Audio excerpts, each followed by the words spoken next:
Hello, bachcho. Let's read this question. So this question says, two forces act on a particle simultaneously as shown in the figure. The net force in millinewton on the particle. Dyne is the CGS unit of force. Okay. आपको यहाँ पर क्या बताना है? Net force यहाँ पर calculate करके बताना है. तो चलिए बच्चों, अब हम इस क्वेश्चन को स्टार्ट करते हैं.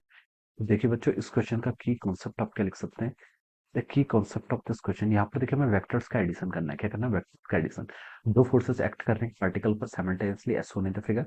Find the net force find out करना है इन मिली न्यूटन में. ओके, हम देखिए इस क्वेश्चन का की कॉन्सेप्ट क्या लिख सकते हैं? आपका वेक्टर्स का क्या करना है? हमें एडिशन करना है. Okay, we need to add two vectors here. Alright, तो चलिए इस क्वेश्चन को स्टार्ट करते हैं. तो देखिए फोर्सेस की डायरेक्शन क्या है? एक फोर्स आपका इस डायरेक्शन वगैरह है.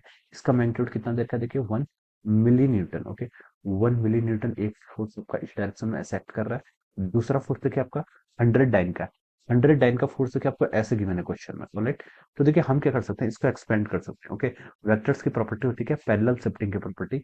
हम इसको देखिए आगे ऐसे एक्सप्लेन कर लेते हैं. ओके, अब देखिए, अब हम बता सकते हैं. देखिए दोनों वेक्टर्स की, जो आपका ये वेक्टर्स है 1 मिली न्यूटन का, इसकी भी टेल और इसकी भी टेल क्या कर रही है? आपकी कोइंसाइड कर रही है. ओके, अब हम यहाँ पर से इजिली रिजल्ट फाइंड आउट कर सकते हैं. ये एंगल कितना था? 60 डिग्री. तो ये एंगल कितना हो जाएगा आपका? 120 डिग्री के इक्वल हो जाएगा. ओके, तो ये हमने बता दिया.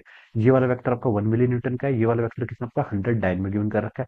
आपको आंसर देखिए मिली न्यूटन में बताऊंगा. Find the net force in the milli Newton. Okay, तो देखिए बच्चों, हमें पता है कि 1 न्यूटन में क्या होता है? आपका 10⁵ डाइन्स होते हैं. ऑलराइट, और हम लिख सकते हैं देखिए क्या एक डाइन में कितना होगा? यहाँ से 10⁻⁵ न्यूटन. तो क्वेश्चन में देखिए कितना दिखा है? 100 डाइन. 100 डाइन का कितना मतलब हुआ? 100 डाइन का मतलब हुआ, आप इसको क्या कर लीजिए? 10⁻² से सॉल्व कर लीजिए, मल्टीप्लाई कर लीजिए. तो 10⁻³ न्यूटन, यानी कि ये भी कितना हो गया आपका? 1 मिली न्यूटन हो जाएगा. ओके, तो हम बता सकते हैं दोनों वेक्टर्स के मैग्नीट्यूड कितना है? देखिए 1 मिली न्यूटन के इक्वल. ऑलराइट, अब देखिए दोनों ही वेक्टर्स आपके 1 मिली न्यूटन है. उन उनके बीच का एंगल कितना है? 60 नहीं, कितना है? 120 डिग्री. तो अब इसको आप क्या कर लीजिए? सॉल्व कर लीजिए. तो रिजल्टेंट देखिए क्या आएगा? रिजल्टेंट आप फाइंड आउट कर सकते हैं. रिजल्टेंट है define as root of a square plus b square plus 2b cos theta. तो यहाँ से हम देखते हैं 1 का स्क्वायर कर लेते हैं. ओके, मिली न्यूटन हमने अलग ले लिया. ओके, दिस आंसर जो भी आएगा आपको मिली न्यूटन में आएगा. ए का स्क्वायर प्लस सेकंड वेक्टर का स्क्वायर बी का square plus 2ab cos theta. 2a into b into cos of 120, cos 120 लिख लेंगे. ओके, ये आपका यहाँ पर से इतना हो गया. ओके, और जो भी आंसर आएगा किसमें आएगा? आपका मिली न्यूटन में. तो देखिए यहाँ से आपका रिजल्टेंट फाइंड आउट हो जाएगा. देखिए 1 का स्क्वायर प्लस 1 का स्क्वायर कितना हो जाता है? 2 हो जाएगा. प्लस यहाँ से आपका 2 हो जाएगा. कॉस 120 को क्या लिख सकते हैं? कॉस 120 को लिख सकते हैं cos 90 + 30. cos 90 + 30 कितना होता है? -sin 30. तो -sin 30 की वैल्यू कितनी हो जाएगी? -1/2. ऑलराइट, तो इसको आप यहाँ से सॉल्व कर लीजिए. तो ये कितना हो गया आपको? 1 के इक्वल आ गया. ओके, 1 कितना? मिली न्यूटन. ओके, तो this will be the resultant. ये क्या हो जाएगा आपको? 1 मिली न्यूटन. देखिए क्या हो जाएगा यहाँ से आपका? रिजल्टेंट हो जाएगा. ओके, हमसे क्वेश्चन नहीं पूछा था कि find the net force in the milli newton. तो हम बता सकते हैं इसका रिजल्टेंट फोर्स क्या हो जाएगा आपका?